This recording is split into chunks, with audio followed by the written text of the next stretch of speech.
عمران خان صاحب کی ملاقات نہیں کروائی گئی۔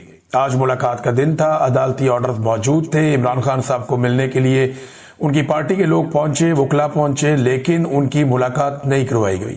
داخل ناکے پہ روک لیا گیا لوگوں کو اور آگے نہیں بڑھنے دیا گیا۔ یہ پنجاب پولیس کا کارنامہ ہے، ساتھ ہی ساتھ جو جیل انتظامیہ ہے ان کا کارنامہ ہے، اور سب سے بڑھ کے اس کے پیچھے عاصم منیر صاحب کی ذہنیت ہے کہ عمران خان صاحب کا کوئی پیغام باہر نہیں آنا چاہیے۔ لہذا یہ سال کے پہلے دن بھی انہوں نے وہی کارنامے جاری رکھے جو کارنامے ہم پورے سال میں 2025 میں دیکھتے رہے۔ تو 2026 کا آغاز بھی اسی طریقے سے کیا گیا۔ ایک اور کام جو 2026 کے پہلے دن کیا گیا، ایک اور بڑی کاروائی، وہ میں آپ کو بتاتا ہوں اور یہ بڑا انٹرسٹنگ ہے۔ لیکن اس سے پہلے عاصم منیر صاحب اور ان کی ٹیم مکمل طور پہ ناکام ہو چکے ہیں۔ جو بڑی ناکامیاں ہیں نا ان کی، جو بہت بدترین قسم کی ناکامیاں ہیں 2025 کی، وہ کچھ اس طرح سے ہے۔ ناظرین، اب خیبر پختونخوا کے وزیر اعلیٰ نے اناؤنس کیا کہ وہ 9 جنوری کو کراچی جائیں گے۔ تو اب کراچی کا دورہ آ گیا۔ 9 جنوری زیادہ دور نہیں ہے، آج 1 جنوری ہے۔ 8 دن کے بعد وہ کراچی جائیں گے، نیکسٹ ویکینڈ پہ ان کا کراچی کا دورہ ہے، اور سندھ میں اس حوالے سے تیاریاں ہو رہی ہیں۔ عوامی رد عمل کیا ہوتا ہے یہ ہمیں اس دن پتہ چلے گا جس دن وزیر اعلیٰ کراچی جائیں گے۔ لیکن سندھ میں جو ہے وہ اسٹریٹ موومنٹ کے حوالے سے تیاریاں ہو رہی ہیں، اور بلوچستان میں اس حوالے سے وال چاکنگ ہو رہی ہے، ملاقاتیں ہو رہی ہیں۔ خیبر پختونخوا میں ایک بڑی لانچنگ ابھی تک ڈیو ہے اسٹریٹ موومنٹ کے حوالے سے، دیکھتے ہیں وہ کہاں تک پہنچتی ہے۔ تو ناظرین، 9 جنوری کو یہ پہنچیں گے کراچی اور سندھ پہنچیں گے وزیر اعلیٰ خیبر پختونخوا۔ ناظرین، ایک اور خبر ہے، اور یہ بیرسٹر گور صاحب کا ایک سٹیٹمنٹ ہے، میں یہ آپ کے سامنے رکھ دیتا ہوں۔ بیرسٹر گور صاحب کہتے ہیں آج جو ہم ملاقات کی بھیک مانگ رہے ہیں اس میں دوسروں کے ساتھ ساتھ اپنوں کا بھی ہاتھ ہے۔ تو بیرسٹر گور صاحب، ملاقات کی بھیک، یہ تو عمران خان صاحب کے سٹیٹمنٹ کی وجہ سے ہے۔ آپ عمران خان صاحب پہ اگر ایلیگیشن لگانا چاہتے ہیں تو بالکل لگائیں، آپ اور کسی پہ نہیں لگا سکتے۔ عمران خان جو کچھ بھی اپنی بہنوں کو بتاتے ہیں وہ کہتے ہیں باہر جا کے بتا دو۔ آپ کو بھی بتاتے ہیں، آپ باہر آ کے نہیں بتاتے، ان کی بہنیں آ کے باہر بتا دیتی ہیں۔ تو یہ قصور تو پھر عمران خان کا ہے نا۔ آپ عمران خان سے گلہ کریں کہ عمران خان صاحب کیوں سرنڈر نہیں کر رہے، عمران خان سے گلہ کریں کہ وہ کیوں اپنے موقف کو نرم نہیں کر رہے، آپ عمران خان صاحب سے گلہ کریں کہ کیوں وہ اسٹیبلشمنٹ کے ساتھ ڈیل نہیں کر رہے۔ آپ الزام جو ہے وہ لوگوں پہ ایسے ہی نہیں لگا سکتے کہ یہ ذمہ دار ہے، وہ ذمہ دار ہے۔ کبھی کہتے ہیں باہر لوگ ذمہ دار ہے، کبھی کہتے ہیں اندر لوگ ذمہ دار ہیں، کبھی کہتے ہیں اس میں دوسروں کے ساتھ ساتھ اپنوں کا بھی قصور ہے۔ اب اگر عمران خان کی بہنوں کو سڑکوں پہ گھسیٹے ہیں تو اس پہ اب زمین آسمان کے کلابے میں لا کے تعریفیں تو نہیں کی جا سکتی ان لوگوں کی، یا ان کے ہاتھوں پہ بیعت تو نہیں کی جا سکتی۔ اب جو لوگ ظلم، بربریت اور جبر کا سہارا لیے ہوئے ہیں، جنہوں نے پاکستان میں تشدد کا سہارا لیا ہے، جنہوں نے لوگوں کو گولیاں ماری ہیں، ان کو شاباش تو نہیں دی جا سکتی۔ غلط بات کے اوپر تنقید ہی ہوگی۔ اب غلط کو غلط کہنا بھی اگر آپ کو لگتا ہے کہ آپ کی مشکلات میں اضافہ پیدا کر رہا ہے تو بیرسٹر گور صاحب پتہ نہیں آپ کس کا موقف بیان کر رہے ہیں۔ بہرحال شوکت بسرا صاحب نے اس پہ رد عمل دیتے ہوئے کہا کہ بیرسٹر گور کا بیان ان کی ذاتی رائے ہے، اس کا پارٹی پالیسی سے دور دور تک کوئی تعلق نہیں ہے۔ یہ شوکت بسرا صاحب نے کہا۔ ویسے عموماً پاکستان تحریک انصاف کا رد عمل اس بیان کے اوپر یہی ہے، اور تحریک انصاف حیران ہو گئی ہے کہ یہ بیرسٹر صاحب کو ہو کیا گیا ہے، کیونکہ عمران خان صاحب تو مذاکرات کی بھیک نہیں مانگ رہے۔ عمران خان صاحب تو مذاکرات کرنا ہی نہیں چاہتے، اور وہ مذاکرات کریں گے اس سے شہباز شریف سے جو الیکشن ہار گیا، جس کے بعد مینڈیٹ ہی نہیں ہے مذاکرات کرنے کا۔ دیکھیں، بہت سارے لوگ یہ تنقید کرتے ہیں عمران خان فوجیوں سے کیوں بات کرنا چاہتا ہے، یہ جناب پھر فوجیوں سے بات کر رہا ہے، یہ کیوں فوجیوں کو بیچ میں لے کے آ رہا ہے سیاست کے، اور منافقوں خدا کا نام لو۔ پاکستان میں ساری سیاست تو عاصم منیر صاحب کر رہے ہیں، ہر چیز تو ان کے کنٹرول میں ہے۔ شہباز شریف اور خواجہ آصف اور ساری پارٹی رج رج کے روزانہ کہہ رہے ہیں کہ جی عاصم منیر کر رہے ہیں جو کر رہے ہیں، عاصم منیر کے کنٹرول میں پاکستان ہے۔ اور بھئی جس آدمی کے کنٹرول میں اسی سے بات کریں گے نا۔ دو ہی تو بندے پاکستان میں طاقتور ہیں، ایک کے پاس عوامی مقبولیت اور عوامی طاقت ہے، دوسرے کے پاس بندوق ہے۔ دو ہی بندے طاقتور ہیں نا، ایک کے ساتھ عوام کھڑی ہوئی ہے اور ایک کے ساتھ بندوق کھڑی ہوئی ہے۔ انہی دونوں کے بیچ میں بات ہونی ہے نا، یا باقی لٹرم پٹرم ان کے ساتھ بات کریں گے جو بیچارے نہ 3 میں نہ 13 میں ہے۔ یہ تو ہانک کے ان کو ادھر لے جائے گا، عاصم منیر ادھر چلے جائیں گے، عاصم منیر ہانک کے ادھر لے جائیں گے، ادھر چلے جائیں گے۔ ان کی تو اوقات ہی کوئی نہیں، ٹکے کی اوقات نہیں ہے۔ بھئی عمران خان ان سے مذاکرات کیسے کرے جو عمران خان سے ایک ملاقات نہیں کروا سکتے؟ جس کا قبضہ ہے آپ نے اسی سے بات کرنی ہے نا جا کر۔ بھئی جس نے پاکستان پہ کنٹرول کر لیا، زبردستی قبضہ کر لیا، اسی سے آپ نے قبضہ چھڑوانا ہے، یا آپ جا کے کسی اور سے بات کریں گے، انہوں نے قبضہ کر لیا، میرے نہ گل کر لو۔ ऐसे तो नहीं होगा।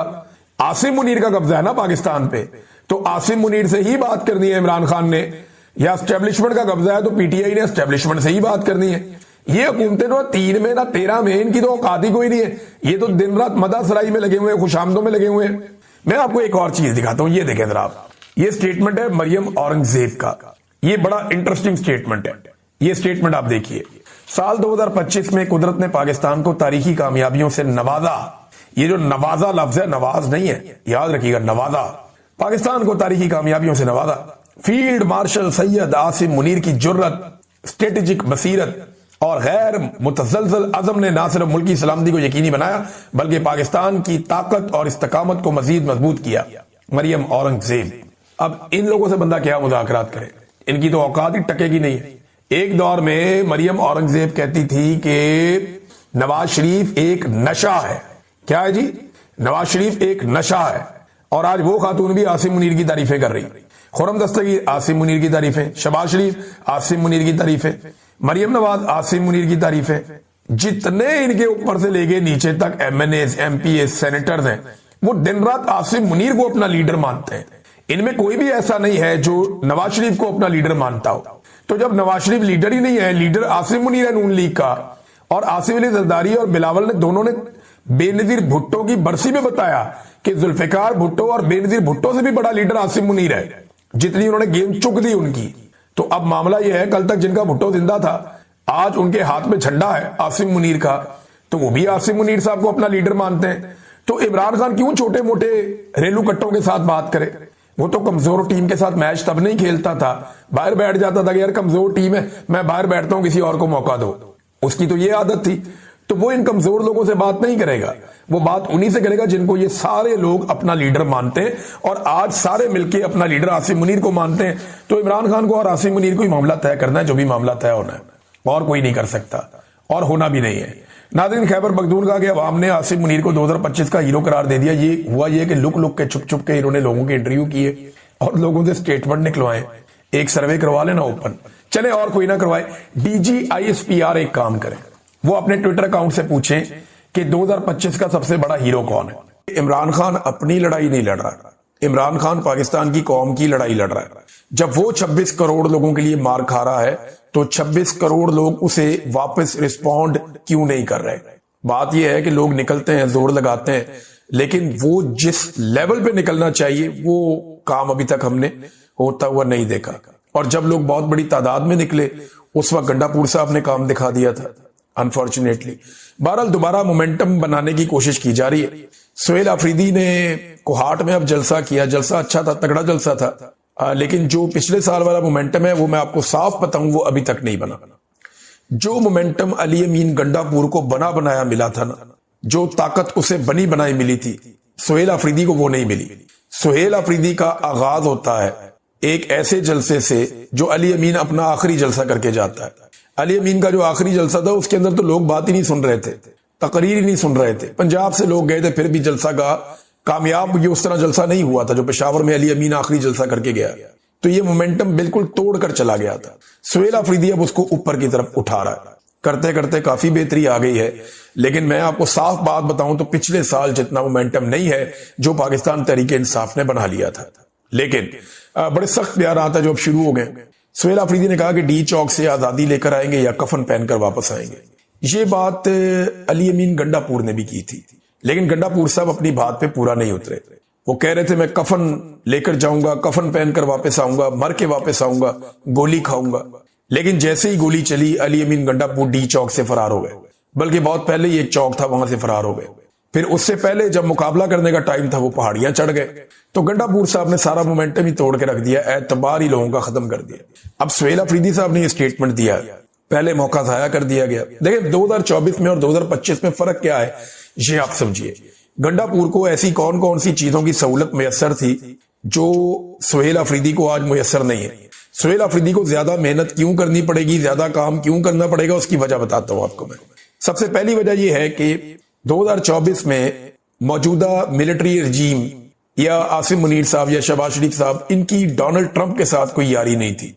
2024 में ये उतने तगड़े नहीं थे अमेरिका के साथ ताल्लुकात में जितने तगड़े ये 2025 में हो चुके हैं, नंबर 1। नंबर 2, भारत से लड़ाई नहीं हुई थी। भारत से लड़ाई होती है मई 2025 में और उसके बाद उनके तैयारे गिर जाते हैं, जिसकी वजह से पाकिस्तान की एस्टेब्लिशमेंट को ये लगना शुरू हो जाता है कि अब हमें किसी किस्म की बातचीत की या बैकफुट पे जाने की जरूरत नहीं है। हमने एक कारनामा कर दिया, इसी के भरोसे हम बहुत टाइम गुजार लेंगे। आसिम मुनीर साहब के पास ये ताकत कभी नहीं थी जो आज है। आज वो फील्ड मार्शल भी है, ताहयात इस्तस्ना भी है और ताहयात मुराआत भी है, उनको हटाने का तरीकाकार भी कोई नहीं है। तो आसिम मुनीर साहब 26वीं और 27वीं तरमीम के बाद अपने तौर पे अपने आप को नाकाबिले तस्खीर बना चुके हैं। उनके दिमाग में तो यही चल रहा है ना, वो तो मेरा रब जानता है कि हकीकत क्या है और किसी के साथ होना क्या है। वो तो एक एक पत्ते के बारे में इल्म रखता है, तो होगा क्या वो तो हमारा रब जानता है। लेकिन वो इस कदर इख्तियारात के मालिक नहीं थे पिछले साल जब गंडापुर था। आज उनके पास बहुत इख्तियारात हैं। फिर चौथा ये है कि तहरीक का मोमेंटम बड़ा बना बनाया मिला था गंडापुर को, बड़ा तगड़ा। जब पहला जलसा हुआ ना तो 10 किलोमीटर तक अवाम ही अवाम थी, यानी जलसागाह तक पहुंचना एक बहुत बड़ी मुसीबत बना हुआ था, मुझे अच्छी तरह याद है। वो मोमेंटम दोबारा बनाना बहुत मुश्किल है। अली अमीन को बना बनाया मिला था, सुहेल अफरीदी को बनाना पड़ेगा। फिर